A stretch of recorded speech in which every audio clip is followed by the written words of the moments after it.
Cuban southpaw in the red against the former Seoul gold medalist Andreas Zulauf from Germany. Interesting match, this one. And he's come out meaning business, hasn't he, Binonc?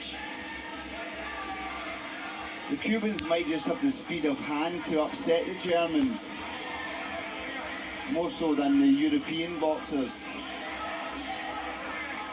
And the winner of this match will face either Oleg Nikolaev of the United team or Hubert Mehta from Papua New Guinea in the quarter-final. In fact, Binonc, the man we're looking at here, the Cuban, is my tip for gold in this light welterweight division, which also features Britain's Peter Richardson. And I hate to say it, Richardson, of course, put out Vernon Forrest from the USA, who would have been fancied to reach the final. What a great performance that was from Richardson. Superb, yes. Also Sergio Rey from Spain is out in this weight.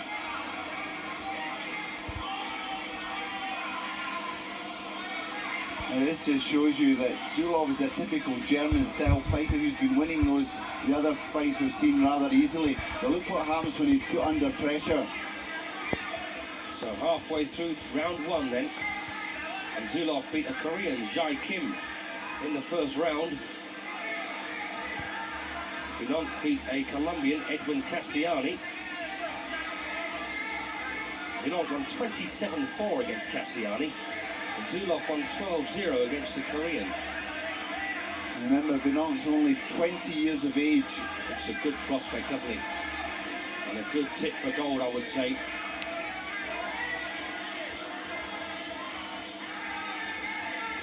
Although also in this weight division, we've got, unfortunately for him, in the same half of the draw, we've got Jari Kyle of Finland, who looked quite impressive, didn't he? Yes, but I think this Cuban's the pick of the fighters we've seen so far in this weight.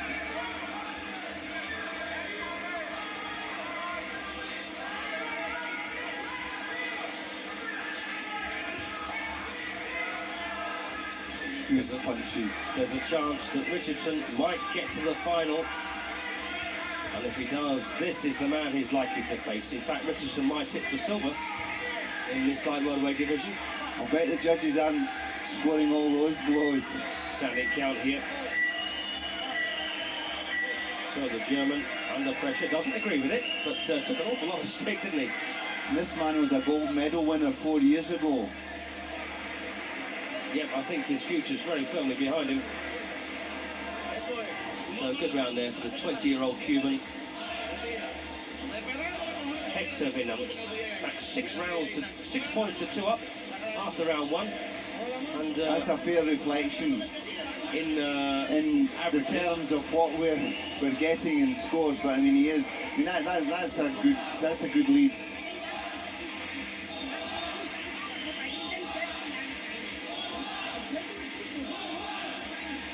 And of course, it must be awfully daunting for any boxer facing a Cuban, you know, in these early stages.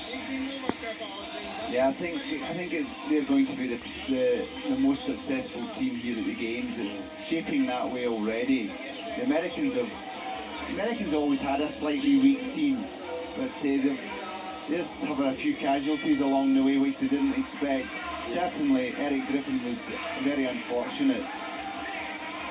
Well, Zulauf coming out well for this second round, trying to meet Binonc head on. But it's not going to work for him, I don't think. And there's 2 golds I couldn't find a winner for, but so far, of the ones I think I should say, I've got Cuba winning 7 golds, and the USA with 1, along with Germany and Hungary.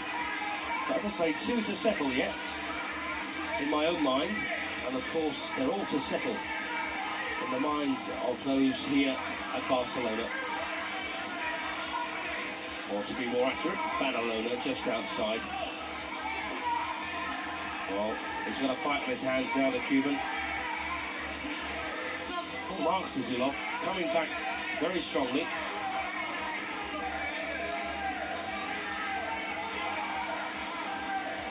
Because these Germans are the remnants of the old East German team.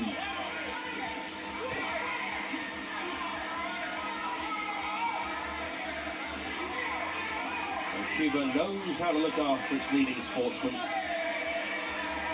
And Vinant will have a very comfortable life in Cuba, representing his country, and also be well looked after when his boxing days are finished. But only 20 years of age, so a long way to go.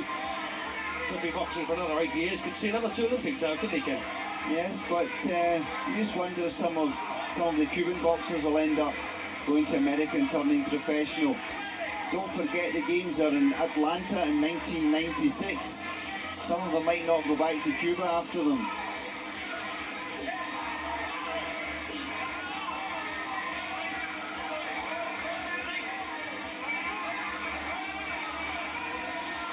Of course, Cuba and Korea, 2 of the only countries in the world that really embrace the ethics of communism. Well, the old style communism, yes.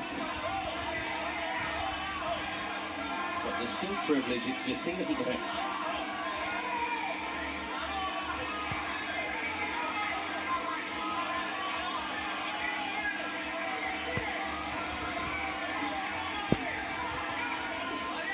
Well, this has been a very game effort so far from Zhulov. Well, a nice left there from Vinant. Every time Zulov's done something, Vinant's coming back at him. Last 30 seconds of round 2. And a cracking round this. And you can thank Andreas Zhulov really for that. Takes a good left hook. Look at this, non-stop action from the Cuban. Like a thrashing machine, isn't he? Yeah, it's just the speed of punch which the Germans struggling with. I'll tell you what, I think the judges will struggle with it as well, or the machine will. Possibly blow a fuse. Yeah. So the end of the second round, and very clearly it's the Cubans, but you can't discount the effort there from this very game German. And you can't look at that, 10-2 now in favour of Vinant. They never gave Zhulov a single point in that second round. And that's very sad, isn't it? Yeah, I mean, it just makes the score is a mockery, but the right man is ahead, and he's ahead so much that he really, as I say, unless he gets knocked out, he's got the fight won. So a replay, lovely left, sorry, straight right there from Hector Vinant. He does flap a bit with his punches, but I'm sure with experience he'll shorten them up and they'll be much more effective.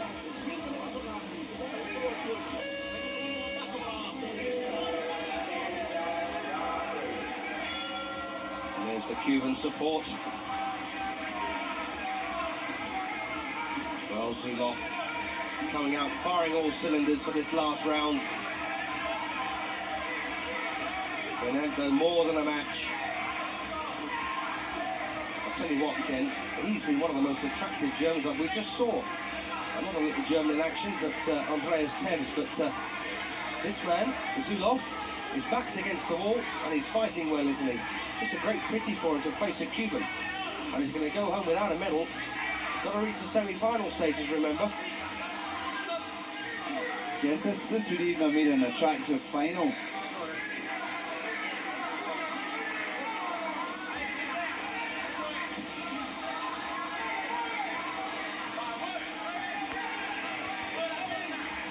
Nice shots. And the draw has been terribly unkind to some boxers and wonderfully easy on others. Although we haven't really, it slips down, we haven't really seen many mismatches. The qualifying system has weeded out the also-rans to a large extent.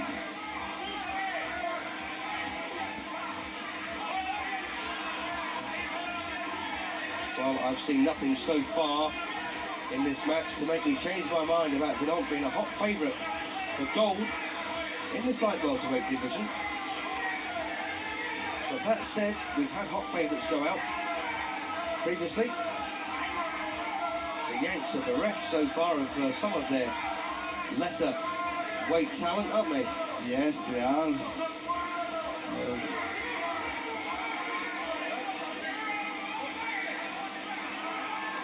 And the Yanks will mainly fall in favour of the Cubans. That's just the way it's going to work out. In fact, you know, look at in the higher weight. Well, in the heavyweight and the super heavyweight, we have a Cuba-America clash in the quarter-finals. So that means if the US lost the 2 fights, they wouldn't get anything from those divisions. And conversely, the same for the Cubans, but we don't think that's really likely. Savon and Balado, favourites to beat Nicholson and Donald.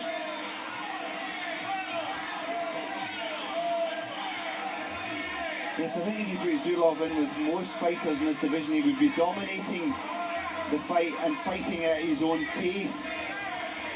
Benom's hand speed and power of punch and the precise way he's throwing them, it's just too much for him.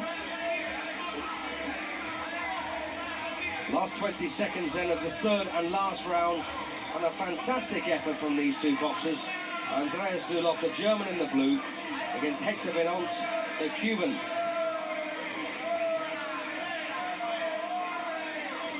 Just confirming his promise for gold.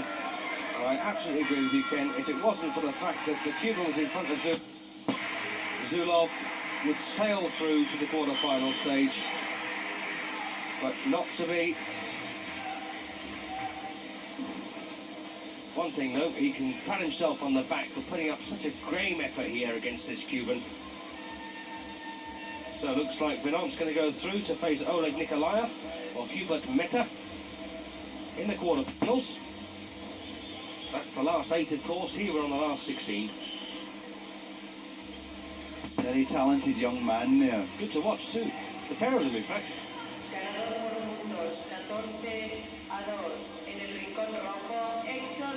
Hector Benant, the winner, and we are going to take another break. And hopefully, yes, 14-2.